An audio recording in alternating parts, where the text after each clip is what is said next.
اور امید ہے کہ جو کل سے ہفتہ شروع ہو رہا ہے اس میں پرویز الہی کی جو درخواست ہے وہ سماعت کے لیے مقرر ہو جائے۔ بیرسٹر علی ظفر صاحب اس میں وکیل ہیں، اس میں استدعا یہ کی گئی ہے کہ جو پہلا جسٹس امجد رفیق صاحب کا فیصلہ تھا اس کو بحال کیا جائے، اور جو باقی فیصلے جو علی باقر نجفی صاحب کا اور عالیہ نیلم صاحبہ کے ہے ان فیصلوں کو معطل کیا جائے۔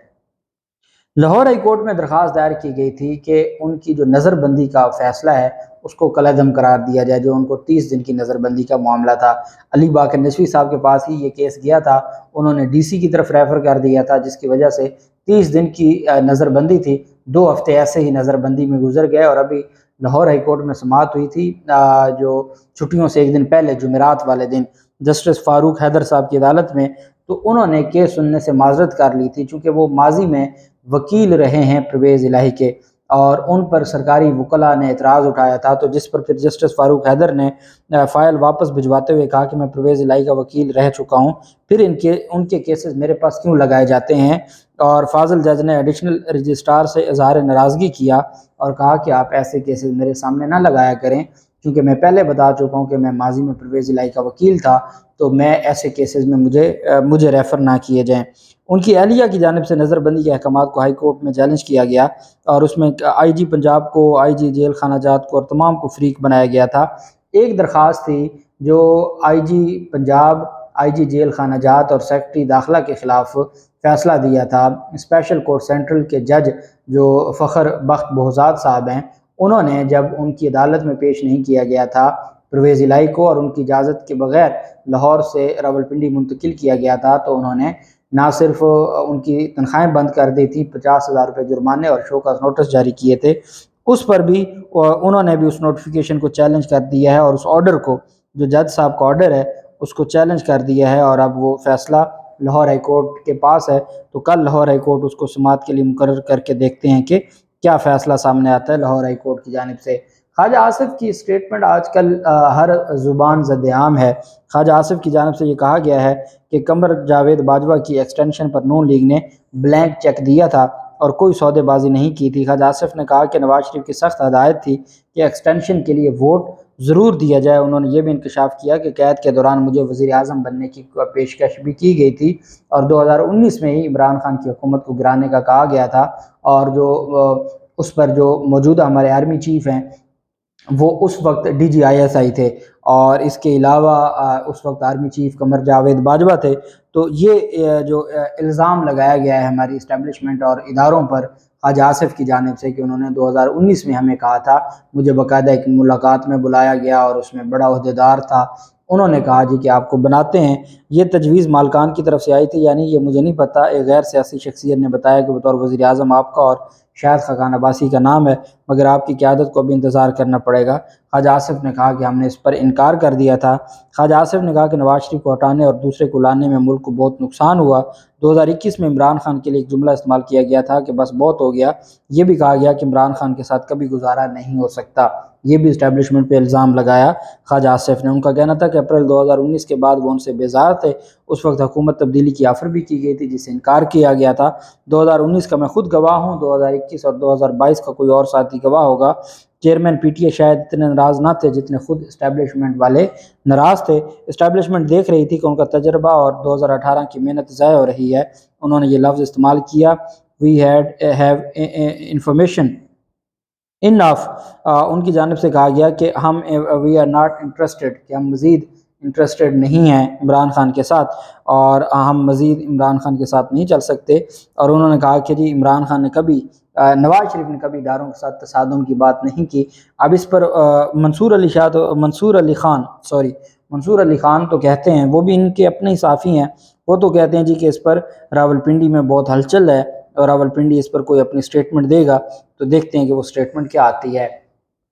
باجوڑ میں انتہائی افسوسناک واقعہ ہوا ہے، اور یہ دہشت گردی کی جو حالیہ ایک جو پولیس لائن پر دھماکہ پشاور میں ہوا تھا وہ بہت بڑا تھا مسجد میں، اور ایک یہ جو دھماکہ تھا جس میں اب تک 40 سے 45 جو جمعیت علماء اسلام فے کے کارکنان ہیں، یہ ورکرز کنونشن ہو رہا تھا، اور اس ورکرز کنونشن میں یہ حافظ حمداللہ کہتے ہیں کہ میں نے بھی اس کنونشن میں جانا تھا لیکن میں نہیں جا سکا، تو وہاں یہ اتنا افسوسناک واقعہ ہوا اور دھماکے میں 40 سے زائد افراد جاں بحق ہوئے۔ یہ خبر ہے ابھی کیونکہ بڑی تعداد میں زخمیوں کو پشاور میں منتقل کیا گیا ہے۔ پاک فوج اس پر بہت ایکٹیو ہوئی، انہوں نے باقاعدہ طور پر ہیلی کاپٹر دیا جس سے باجوڑ سے ان کو ٹرانسفر کیا جا رہا ہے، زخمیوں کو منتقل کیا جا رہا ہے پشاور میں۔ اور جمعیت علماء اسلام تحصیل خار کے امیر مولانا ضیاء اللہ خان جان اور تحصیل نابا گئی کے جنرل سیکرٹری حمید اللہ حقانی بھی شہید ہونے والوں میں شامل ہیں۔ ڈسٹرکٹ ہیلتھ آفیسر نے بتایا کہ ڈی ایچ کے اسپتال میں 40 سے زائد افراد کی لاشیں آئی ہیں لیکن ابھی بھی خطرہ ہے کہ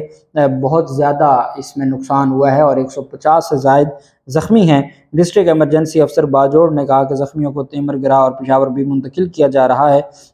کافی زیادہ زخمیوں کی حالت تشویشناک ہے۔ اس پر پاکستان تحریک انصاف کی جانب سے بھی اس واقعے کی مذمت کی گئی، چونکہ پاکستان تحریک انصاف پہلے دن سے یہ کہہ رہی تھی کہ یہ جو واقعہ ہے اس پر ہر صورت جو دہشت گردی ہے ہمیں روکنا ہوگا، دوبارہ سے ہمیں خیبر پختونخوا کا جو امن ہے اس کو خراب نہیں ہونے دینا ہوگا۔